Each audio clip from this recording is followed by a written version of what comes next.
ولا يصلي وسلم دائما ابدا على حبيبك خير خلق كلهم. اللہ رب العزت کا احسان ہے، کرم ہے، اس کا فضل ہے کہ اللہ رب العزت نے ہمیں اپنا مہمان مہینہ، اپنا پیارا مہینہ عطا فرمایا ہے، اور اس میں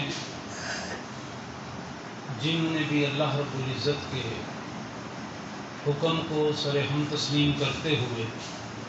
اللہ کی رضا کے لیے قیام اللیل کیا، دن کا کھانا پینا فقط اس اللہ کے لیے چھوڑے رکھا، اور جو عام دنوں میں بندے پہ حلال کام ہے ان کو بھی چھوڑے رکھا فقط روزہ کی وجہ سے،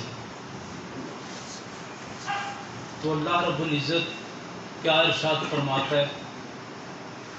کہ ان پڑھ اور پڑھا لکھا برابر نہیں، دیکھنے والا اور اندھا برابر نہیں. اسی طرح رمضان مبارک کی قدر و منزلت کرنے والا اور اللہ رب العزت کے حکم کی عدولی کرنے والا، اس کے حکم کو نہ ماننے والا برابر نہیں. گزر گئے دونوں کے، لیکن ان کے مراتب میں، ان کے درجات میں بہت فرق ہے. بندہ ہے، اللہ کی بارگاہ میں جھکنا اس کا کام ہے، آگے بندے پہ کرم فرمانا اس مالک کا کام ہے.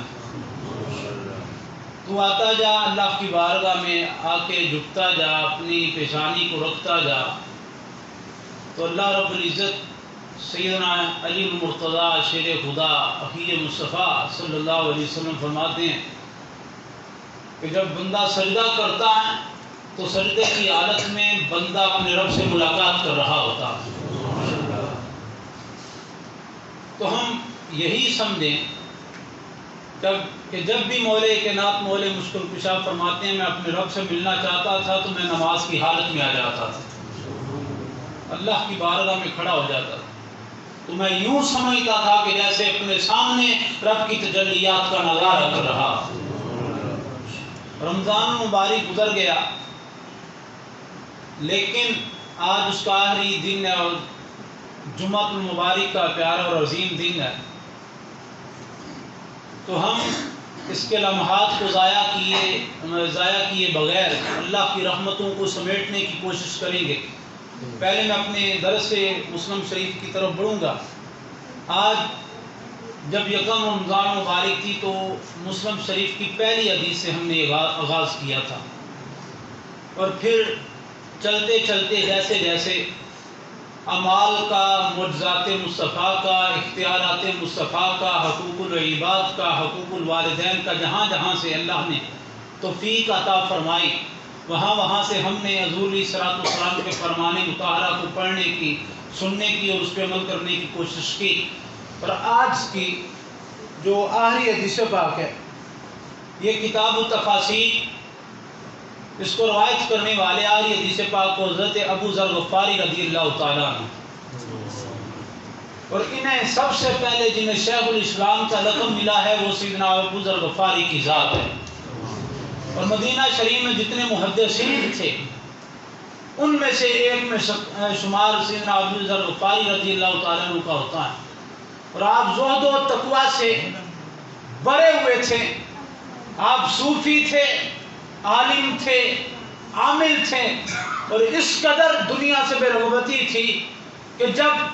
آپ کا وصال کا وقت قریب آیا تو آپ کی اہلیہ رونے لگ گئی، بیوی رونے لگ گئی. ابو ذر غفاری نے کہا کس چیز نے رلا دیا؟ کہتی ہیں کہ گھر میں اتنا مال بھی نہیں ہے اور اتنا کپڑا بھی نہیں ہے کہ آپ کو کفن دیا جا سکے. صحابہ نے اسلام کے لیے قربانیاں کی، اور قربانیاں دے کے اپنے مال و سر کو اسلام کی بلندی کے لیے خرچ کیا، اسلام کے پرچم کو بلند کرنے کے لیے اپنی جان کا بھی نذرانہ دینے سے دریغ نہ کیا، اپنی اولاد کا نذرانہ دینے سے بھی دریغ نہ کیا، اپنے مال و سر کو بھی نہ دیکھا، بلکہ کہا جہاں جہاں اسلام کا سر پرچم بلند ہوتا جائے گا وہاں وہاں مصطفیٰ کے آنے کا مقصد حال ہوتا جائے. اور آپ آپ کیا فرماتے ہیں؟ آپ ایک آیت کی تفسیر میں فرماتے ہیں یقسم قسما، آپ نے اللہ رب العزت کی قسم اٹھا کے فرمایا ان ھذان خصمان اختصموا فی ربہم، کہ یہ آیت ان دو بندوں کے حق میں نازل ہوئی ہے جن کی فقط لڑائی رب کی رضا کے لیے تھی، کوئی اپنی انا نہیں تھی، کوئی اپنی ذاتی مفادات نہیں تھا، کوئی اپنی ذاتی رنج اور روش نہیں تھی، بلکہ انہوں نے جب دوسرے پر تلوار اٹھائی تو ان کے سامنے فقط ایک ذات تھی اور وہ ذات خدا کی ذات تھی۔ فرماتے ہیں صرف دو بندے ان کے حق میں یہ آیت نازل ہوئی اور ان کی لڑائی رب تعالیٰ کی ذات کے لیے تھی۔ انہا نزلت فی الذی برزوا یوم بدر، آپ نے فرمایا جب فیصلے کے دن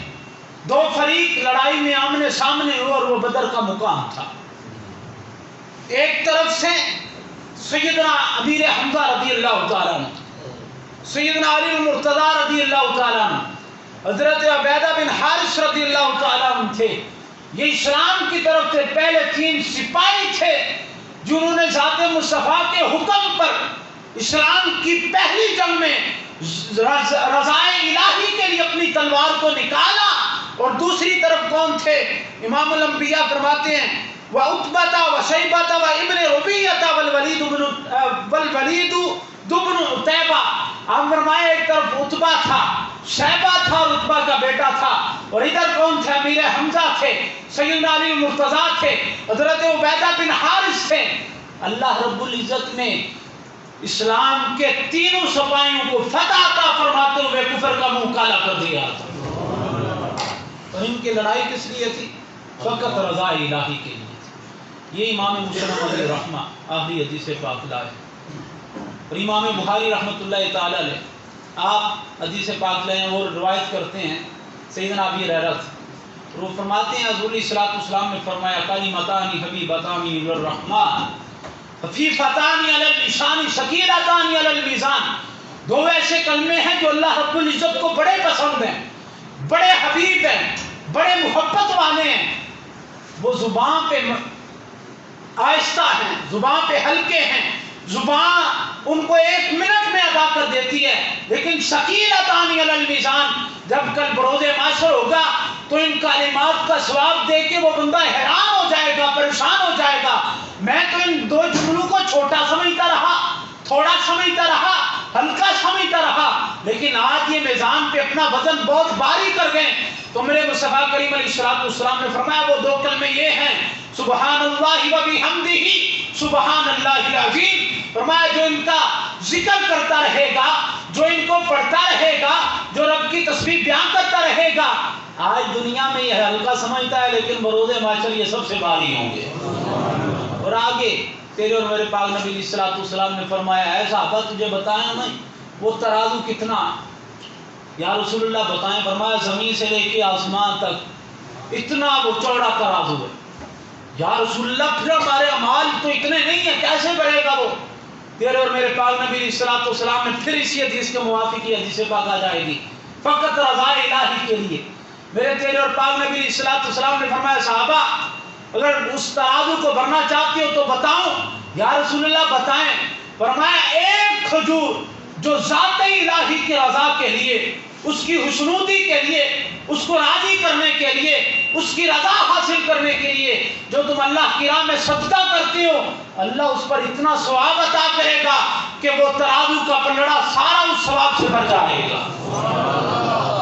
پتہ کیا چلا کہ کوئی بھی تیرا عمل ہے ذات خدا کی رضا کا ہونا شامل ہے۔ کسی کے ساتھ دشمنی ہے تب بھی اس میں ذات الہی کی رضا شامل ہو، کسی کے ساتھ محبت ہے پھر بھی اس میں ذات الہی کی رضا شامل ہو، کوئی تیرا عمل ہے اس میں بھی ذات الہی کی رضا شامل ہو، تیرا جہاد ہے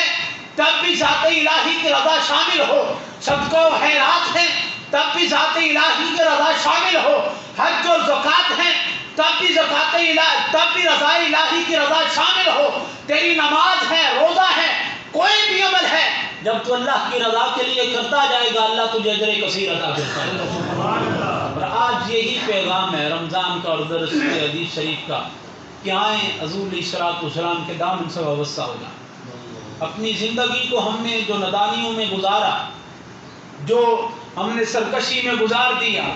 اس چوکھٹ سے دور گزار دیا، آئیں حضور کے دامن سے لپٹ جائیں